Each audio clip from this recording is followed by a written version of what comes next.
Hello everybody, Derpy Sheep here, and we're back with another episode of Wynncraft Wednesdays. And you guys seem to be liking the build videos a lot, so I decided to do another one. If you couldn't tell by the title, it is for Nepta Floodbringer.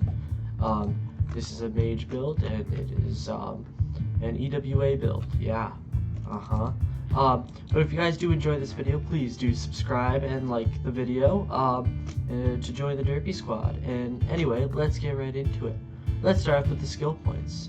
So for this specific build, these are the skill points, but it varies based off of the accessories because it's pretty flexible with the accessories. So the one that I'm using, this skill points, you do 40 into strength, 85 into intelligence, and 40 into agility.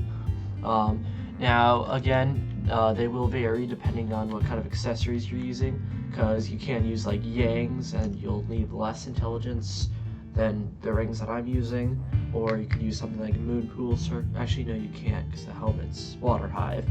But yeah, so you could use like Yangs, you could use, I'm poor so I don't have Yangs, or you could use Diamond Hydro, which requires the higher intelligence.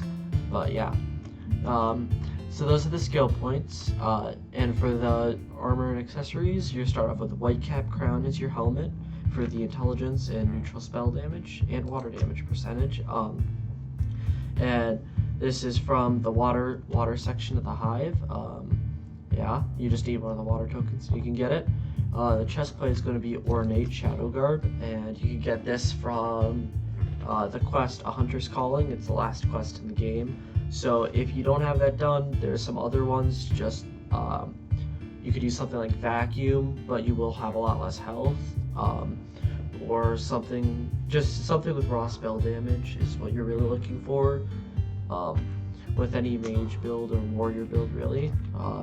So yeah, Ornate's the best choice, but there's some other things that you could switch out. For the leggings, we got Abyss Imbued leggings, Abyss Imbued. For the lifesteal, mana steal, the health, the neutral spell damage, main attack neutral, water damage. These leggings are pretty insane and they're really good for this build. For the boots, we're going to be using Sapphire. Try to get some good mana steal on that and neutral spell again. Other stats don't matter all that much, but yeah, that's the boots, Sapphire. There could be some others that you could switch out for. You could do something like Virtuoso if you want some high damage as well. I tried not to use Virtuoso because it's getting nerfed in the next update. But these pair of boots are pretty good. They're kind of hard to find, but they are pretty good. So those are the boots. For the accessories, this is where things get a little more complicated, because I'm using 2 Diamond Hydros, but you can use 2 Yangs as well for more damage. This will get you more mana, but 2 Yangs will get you more damage. I'm using Diamond Hydro Bracelet. You could use like Atlas if you want lower attack speed, because this one, it does rely on mana steal, so you do need to do melee, so sometimes Atlas is better. Super slow attack speed's easier to cycle with your meteors and stuff.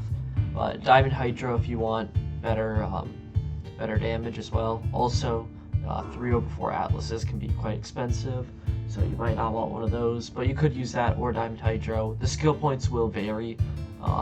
And Diamond Hydro Necklace, this isn't really for damage, it's kind of for mana, but mostly for the intelligence boost.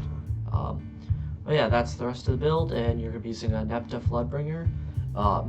The main important stat is the health. You want good health because it's got minus health, and if you got bad health, especially if you're not using something like Ornate, you can end up with very low health. You're going to want to powder this with 2 water powders. I don't have mine powdered because I'm poor. But yeah, so you get like 2 cost heals, and in total you get like 4k per heal. First pulse being 2k. Let's look at the skill points afterwards. So we're going to have 45 strength, 129 intelligence is where you want to hit, so you can get 2 cost meteors. But other than that, the rest of the skill points can go into agility to make yourself less viable to die, or less, make it harder for you to die, make it better, and these are the stats. A lot of mana steal, some life steal, some mana regen, a lot of neutral spell. You want some high water damage as well for the good healing, but that's not super important. But yeah, those are the stats, and should we do some damage testing? Alright, so this is without powders. You average at like 16k without powders, or with powders I mean, without the burning. I'm getting a solid like 12k, like every time pretty much, but with powders you're gonna average like 16k with good stats. Everything, so meteors cost 2, heals cost 2, teleports cost 1, and ice mix cost 1. So you get some really cheap costing things, and you do alright melee. I think it's super fast attack speed. Yeah, super fast attack speed. With that combined with your meteors, you're gonna, yeah, you'll be able to do pretty good against bosses. And Atlas would help if you want to have some slower attack speed, but other than that, Diamond Hydra works well for the bracelet. But yeah, I think that's about all I got for you guys today. If you guys did enjoy this video, please like and subscribe, and tune in next week for another episode of Wynncraft Wednesdays. Derpy Sheep out.